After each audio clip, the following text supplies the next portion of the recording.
Buongiorno da Sicilia 24, i titoli.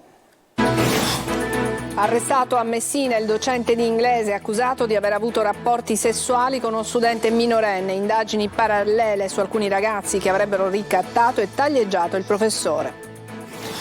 Stupro a Palermo, chiesto giudizio immediato per 6 giovani accusati e la violenza su una 19enne al Foro Italico.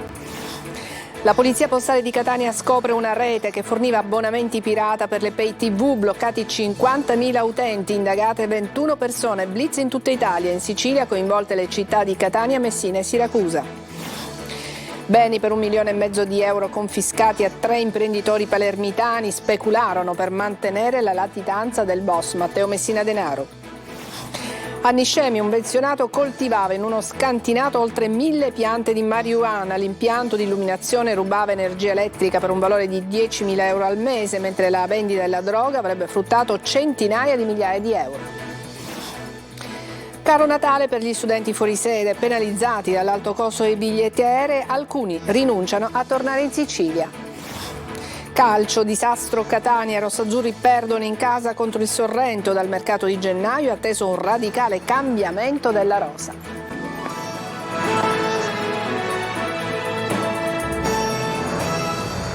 Bentrovati, è stato arrestato il docente di inglese dell'istituto IACI di Messina, accusato di aver avuto rapporti sessuali con un minorenne suo studente. Intanto ci sarebbe un'altra inchiesta parallela. Francesco Triolo. Sono scattate nella notte le manette nei confronti di Giulio Chiofalo, 35 anni, docente di inglese dell'istituto IACI di Messina, accusato del reato di atti sessuali con minorenne. L'ordinanza di custodia cautelare firmata dalla GIP Tiziana Alleanza su richiesta del sostituto procuratore Roberto Conte è stata eseguita dai carabinieri che stanno portando avanti l'inchiesta scattata nello scorso ottobre, dopo la denuncia della madre di un 17enne che avrebbe avuto dei rapporti sessuali con l'insegnante.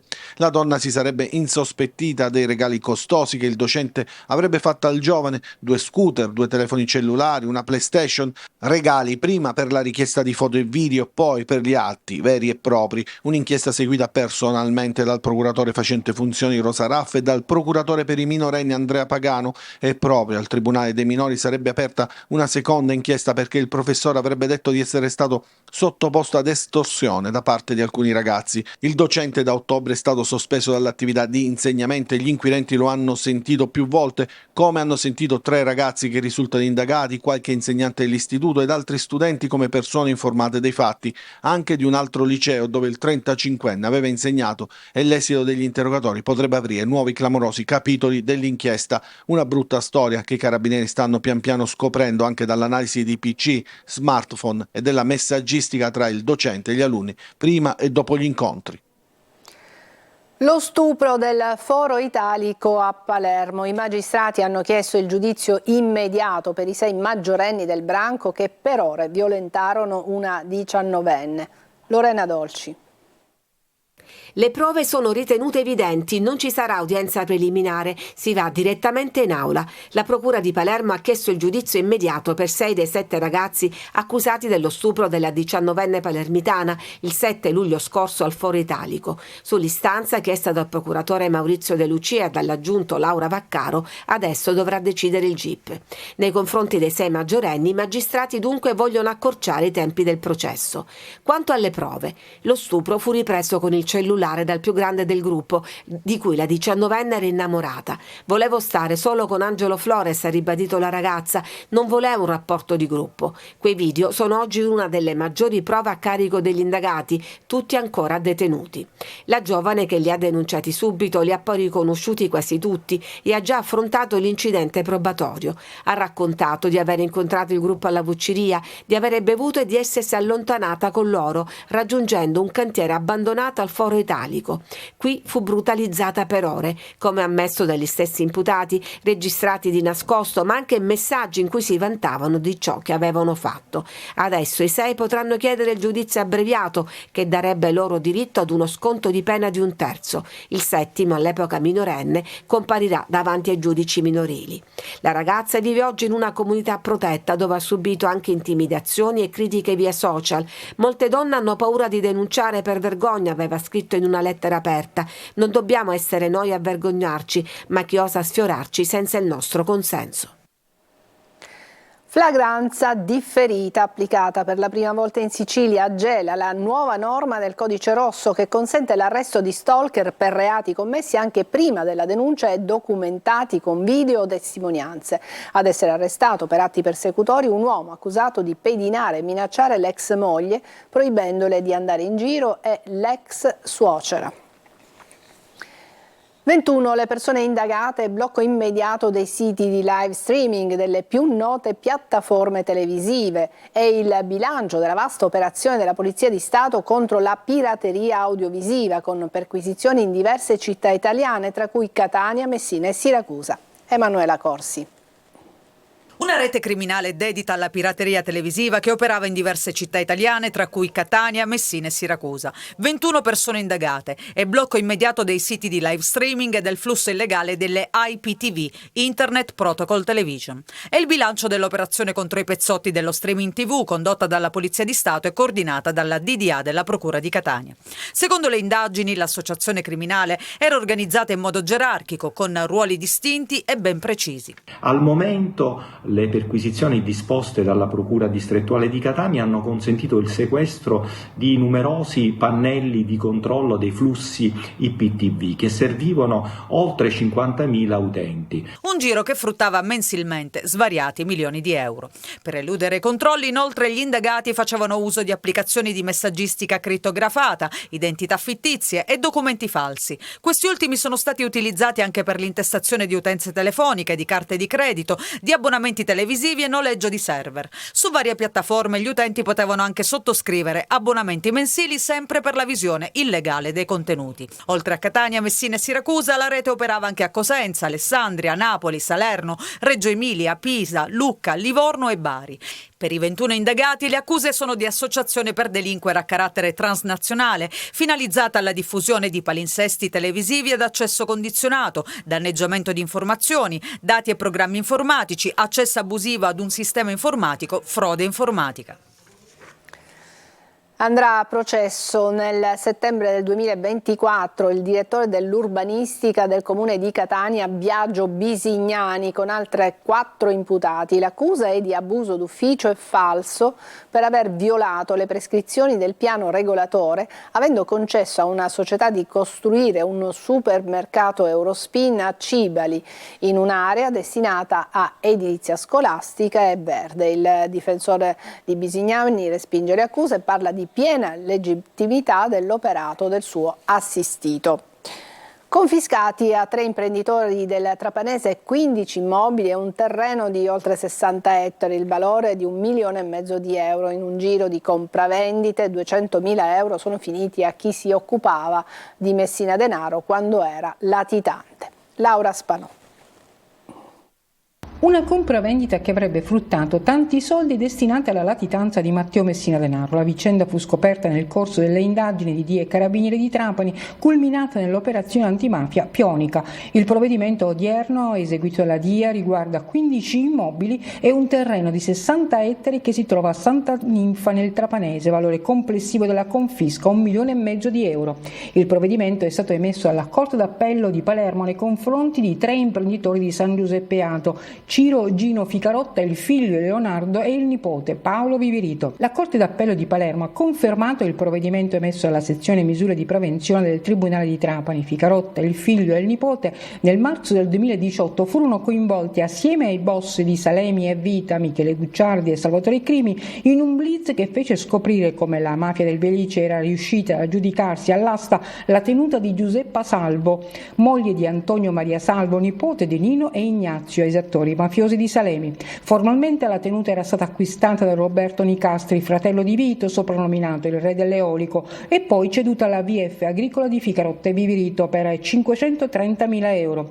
Il prezzo di vendita reale dei terreni era notevolmente superiore a quello dichiarato negli atti notarili. Ciro Ficarotta avrebbe versato la differenza, circa 200.000 euro in contanti, nelle mani degli uomini di Cosa Nostra per la loro intermediazione immobiliare. Quei soldi sarebbero serviti per finanziare la latitanza di Matteo Messina Denaro. Arrestato per coltivazione di marijuana un 76enne di Niscemi che è stato denunciato anche per furto di energia elettrica. Gli agenti sono rimasti colpiti dal forte odore di sostanza stupefacente che proveniva dall'edificio e si sono trovati al cospetto di un insospettabile anziano professionista però delle coltivazioni indoor. Roberta Lunghi. C'era un inconfondibile odore di marijuana tra le vie del centro di Niscemi, un comune del Nisseno. Ad avvertirlo l'equipaggio di una volante della polizia che ha iniziato a insospettirsi tanto da coinvolgere l'intervento dei colleghi della sezione narcotici di Caltanissetta, per i quali è stato facile localizzare lo stabile dal quale proveniva quell'odore. Meno facile invece convincersi del fatto che proprio il 76enne che con fare circospetto entrava in quella casa fosse il coltivatore della piantagione che è stata ritrovata, sequestrata ed estirpata nel piano interrato all'interno dell'immobile di proprietà dell'anziano che è stato colto in flagranza e posto agli arresti domiciliari. Con stupore i militari si sono trovati davanti a un insospettabile professionista del settore che aveva ben 1100 piante con sistema per la coltivazione indoor altamente specializzato, munito di un impianto di irrigazione, illuminazione, aerazione e ventilazione professionali. Una volta immessa sul mercato la droga avrebbe potuto fruttare centinaia di migliaia di euro e come se non bastasse l'attività illecita scoperta, i militari hanno constatato grazie ai tecnici Enel che l'anziano, per garantirsi a costo zero l'illuminazione e il calore per la crescita delle piante, con fari molto potenti, aveva manomesso l'impianto di distribuzione, riuscendo a compiere un furto di energia elettrica stimato in 10.000 euro ogni mese, che si aggiunge alle accuse di coltivazione di marijuana. Sfiora il 30% il salazzo che i siciliani devono pagare in più per volare, con rincari anche su bus e treni. Ecco la storia di giovani che devono raggiungere la Sicilia a Natale pagando prezzi alle stelle e di chi per questo ha rinunciato. Francesco Aloi.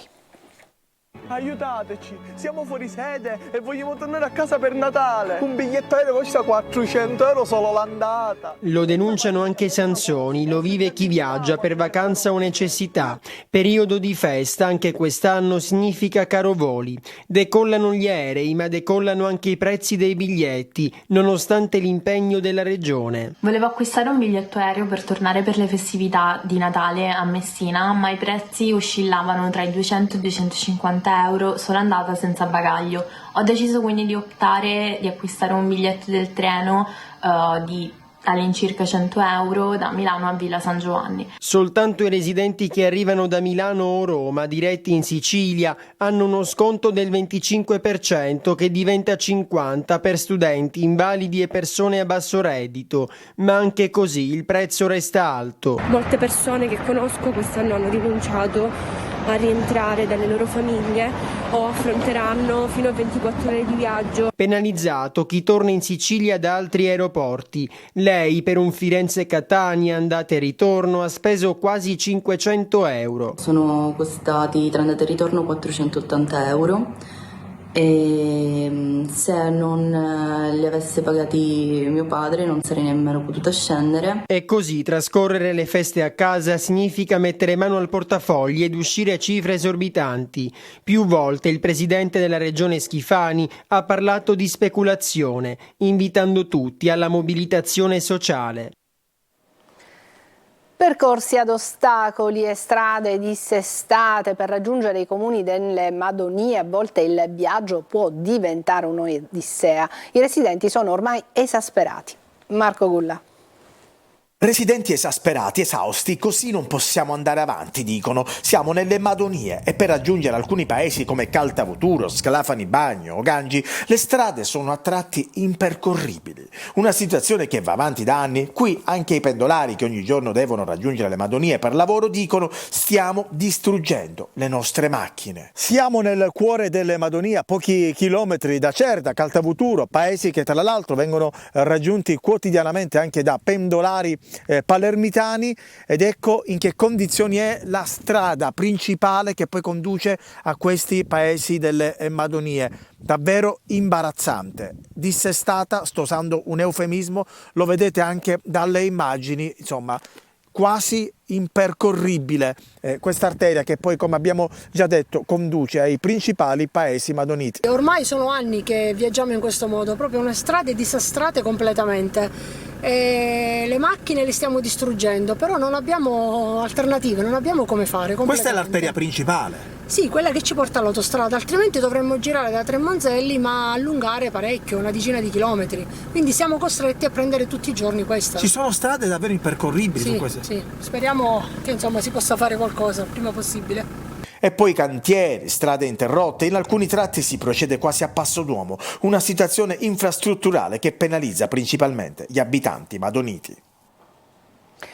Un centro di demolizione auto abusivo esteso per oltre 900 metri quadrati è stato scoperto dai carabinieri nelle campagne di Aci Sant'Antonio vicino Catania, grazie ad un velivolo del 12° nucleo elicotteri Etneo.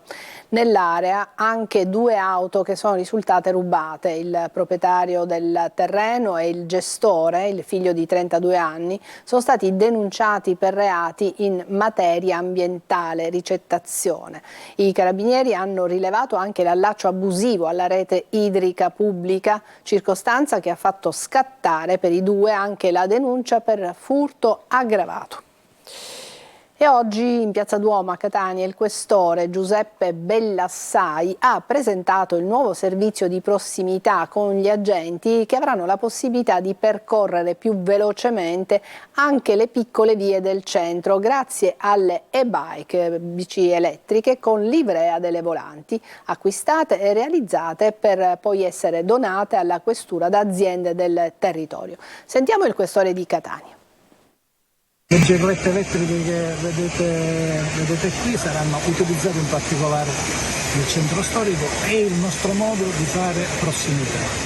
La gente ha bisogno di noi, ha bisogno di vederci, noi abbiamo bisogno di stare accanto alla gente, di conoscere quelle che sono le sue esigenze, di vivere il contatto con i cittadini.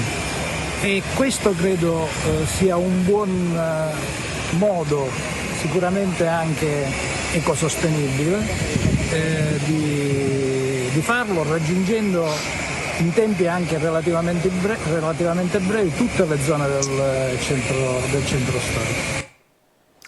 Adesso una breve pausa e ci vediamo tra poco.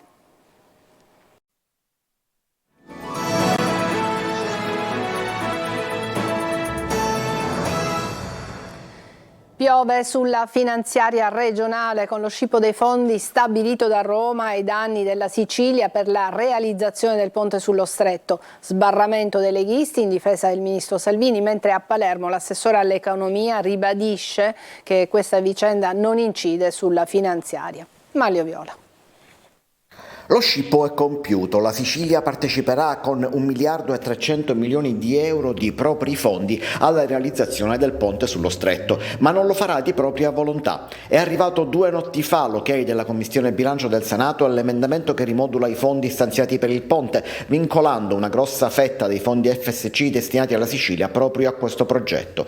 Adesso è piovuto sui lavori per la finanziaria il documento trasmesso da Roma, una scelta che ha già causato uno scontro fra il governatore Renato Schifani e il ministro Matteo Salvini. La regione infatti aveva detto di sì, ma ad un importo di 960 milioni di euro. Roma invece ha prelevato d'imperio 340 milioni in più.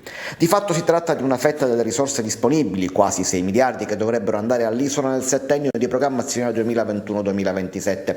Soldi destinati agli impianti di depurazione che nella programmazione 14-20 pesavano per oltre 1 miliardo e 200 milioni di euro, ma anche a quelli di riutilizzo dei rifiuti differenziati, passando per le infrastrutture stradali, i fondi per le periferie delle grandi città, i progetti su istruzione e formazione, la prevenzione del dissesto idrogeologico. Insomma, il conto per la Sicilia rischia di essere salatissimo. Ma oggi su questa scelta si registra il fuoco di fila dei leghisti siciliani in difesa della scelta appunto di Salvini. Per Valeria Sudano si tratta di un impegno concreto anche perché i fondi FSC per la Sicilia sono molti di più e ammontano a 6 miliardi e 600 milioni. Identica la posizione del senatore Nino Germanà, mentre il commissario della Lega nell'isola ed eurodeputato Annalisa Tardino fa notare come sia stato raggiunto a Bruxelles l'accordo politico per lo sviluppo della rete transeuropea di trasporto TEN-T, che per la Sicilia significa la conferma di un progetto di sviluppo che parte dalla connessione fisica all'Europa per il tramite del ponte sullo Stretto, confermato nelle mappe sia per il ferroviario che per lo stradale. Da Trecastagni, vicino Catania, al palco dell'Aristan. Si chiamano United Beats, hanno tra gli 8 e i 10 anni e con il singolo One Day hanno trionfato al GEF, il Sanremo delle scuole. Li ascoltiamo nel servizio di Emanuela Corsi. One day, one day, one day. Si chiamano Michele, Giordana, Esther, Greta, Francesca, Giulia, Alberto e Marco e assieme formano gli United Beats, una band di alunni dell'Istituto Comprensivo Ercole Patti di Trecastagni in provincia di Catania. Il gruppo di giovanissimi talenti ha trionfato a Sanremo sul palco dell'Ariston alla 24esima edizione del GEF, il Festival internazionale della musica scolastica, con il singolo One Day.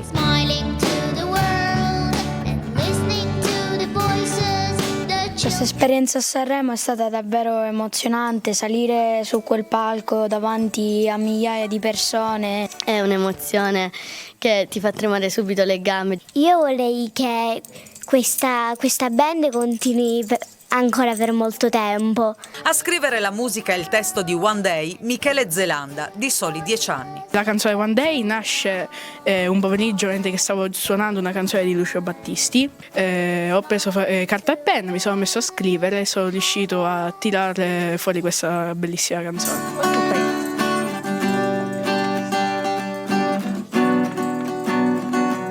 Dietro questa impresa la maestra Giovanna Monterosso, che da 24 anni insegna musica all'Ercole Patti. La cosa bella è stata anche fare passare il messaggio che non è tanto importante la difficoltà di quello che si sta facendo in quel momento, ma l'importante è costruire qualcosa insieme, facendo ciascuno quello che riesce a fare meglio. Arrivare primi a Sanremo, a un festival internazionale in competizione con altre circa 30 nazioni, per noi è stato veramente una grandissima soddisfazione. È un motivo di gioia per noi come comunità. Intanto devo fare i complimenti al dirigente, al corpo docenti e soprattutto al talento dei ragazzi. Dopo il successo di One Day, Michele e gli United Beats hanno in cantiere una nuova canzone che parla della guerra, vista con gli occhi di un bambino. Tutto quello che sta succedendo ora, la guerra in Israele, la guerra in Ucraina, allora ho deciso di scrivere questa canzone per sensibilizzare, ecco. Ci fermiamo, poi parleremo di calcio e dei problemi del Catania, anche dei progetti futuri. A tra poco.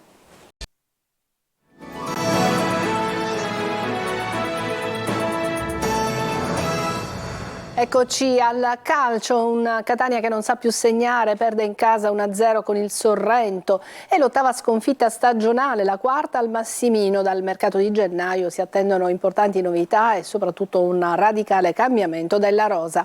Marco Carli.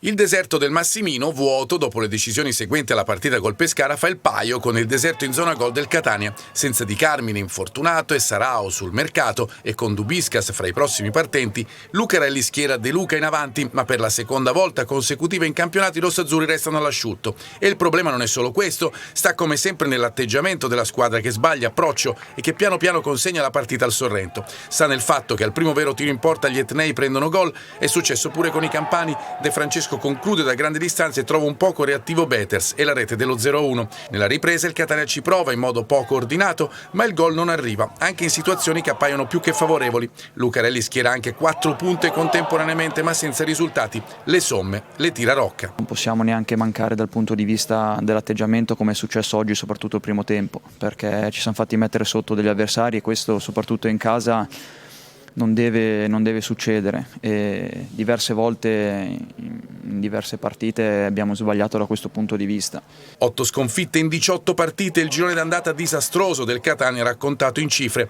Ora Benevento e poi col mercato tanto cambierà in una squadra senza mordente. Se prendiamo le prestazioni di Messina e di oggi, chi rimane a Catania?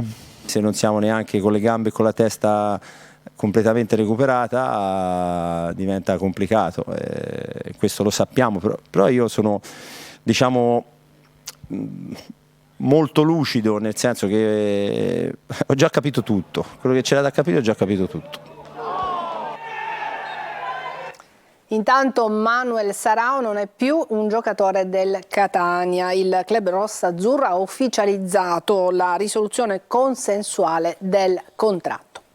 Subito dopo il nostro telegiornale, spazio ancora al calcio siciliano con anteprima corner, un focus di 30 minuti per analizzare l'ultima giornata di campionato di Catania, Palermo e Messina. Stasera poi dalle 20:45, sempre su Telecolor, la versione estesa di Corner, tutta dedicata al Catania. Io mi fermo qui, grazie per averci seguito, a tutti un buon pomeriggio.